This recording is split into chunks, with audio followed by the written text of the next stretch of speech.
បាទសួស្តីបងប្អូនទាំងគ្នាបាទយើងចូលស្តុកមួយគ្រឿងទៀតហើយបាទសម្រាប់CB បាទ 400X បាទឆ្នាំ019បាទម៉ូតូខ្ចីស្អាតណាស់បងប្អូនអើយបាទពណ៌ក្រហមនេះបងប្អូនបាទបងប្អូនមើលប្លុកដៃជើងខ្ចីស្អាតមែនទែនបាទហ្វ្រាំង ABS បាទហើយមានធុង original ទៀតបងប្អូនបាទធុងពីជប៉ុនមកបាទពង GV នេះបងប្អូនណាបាទធុងពីជប៉ុនមកស្រាប់បងប្អូនបាទស្អាតមែនទែន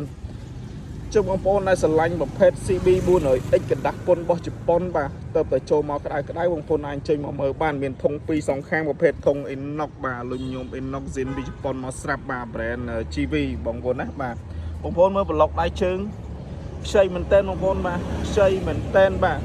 កប់សេរីណាបងប្អូនបាទអញ្ចឹងបងប្អូនដែលស្រឡាញ់ប្រភេទ CB 400X បងប្អូនអាចចេញមកមើលបានបាទលេងដៃហ្វ្រាំងពីជប៉ុនមកស្រាប់បងប្អូនបាទកប់សេរីមែនតែនបាទសម្រាប់ CB 400X បាទបងប្អូនណាបាទយើងមានបាទកតុយបរិយទៀតបងប្អូនបាទកតុយបរិយសម្រាប់សាកទូរស័ព្ទសាកអីបងប្អូនបាទបងប្អូនមើលគីឡូបាទ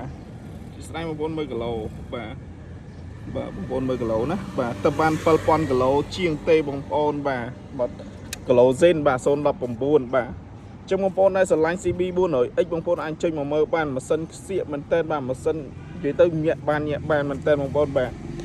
ចឹងបងប្អូនដែលស្រឡាញ់ CB 400X បងប្អូនអាចចេញមកមើលបានណាបាទហើយបងប្អូនដែលតម្រូវការបងប្អូនអាចកក់មុនណាបងប្អូនបាទព្រោះមិនងាយចូលទេប្រភេទម៉ូតូផែនស្អាតប៉ុណ្ណេះបងប្អូនបាទហើយតម្លៃបងប្អូនចាំមើល caption ខ្ញុំសរសេរបាទចឹងអរគុណច្រើនបងប្អូន